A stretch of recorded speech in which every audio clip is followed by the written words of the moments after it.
Back now to our heat wave coverage. And while you know the basics of keeping cool in the heat, it may not be so easy for the littlest ones. So we're bringing in Jennifer Hoekstra of the Safe Kids Coalition to talk to us about what we need to know in order to keep kids safe. It's a different set of rules. Absolutely. I mean, kids don't react the same way as adults do. No, they certainly don't.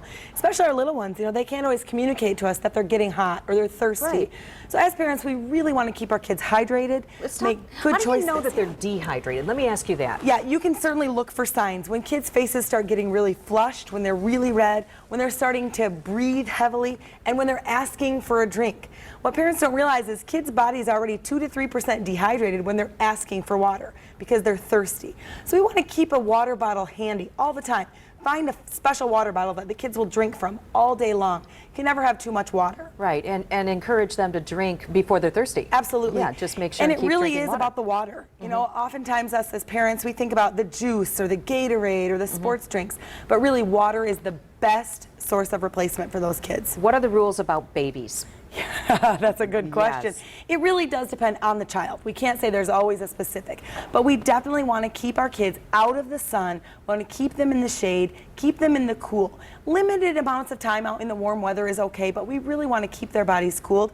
A nice cool cloth to wipe them down, keeping them in a cool bath, of course making sure you're supervising that, but always keeping those bodies getting that heat out because they can't sweat as well when they're so tiny. So we want to make sure we keep them cool with a cool cloth and giving them some little sips of water here and there as well. Right, their bodies don't respond like adults do. No, they don't. We were talking earlier about kids that have been left in the vehicles. Yes. Yeah. And it can happen. It can. And some people still don't realize that they can't do it. Right. I mean, what's going on in that car, how hot it gets. Absolutely. It gets so hot in the car. On an 80-degree day, which we're experiencing much warmer than that, but on an 80-degree day, the degrees go up by 19 degrees in just 10 minutes. So imagine what it's like now on a 95, 100-degree day. Unbearable. And when you think about a child's body, it heats up much faster than an adult's.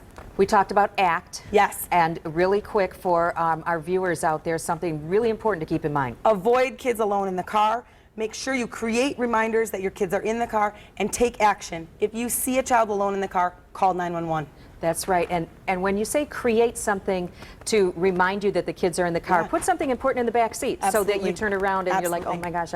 Put your cell phone back there. We don't go anywhere without our cell phones. 21 kids have died this 21 kids already this year. None in Michigan, None in fortunately, but nevertheless, it happens. It does. So we need to keep those tips in mind. Absolutely. Jennifer Hoekstra, thank you so much for joining us. We appreciate it.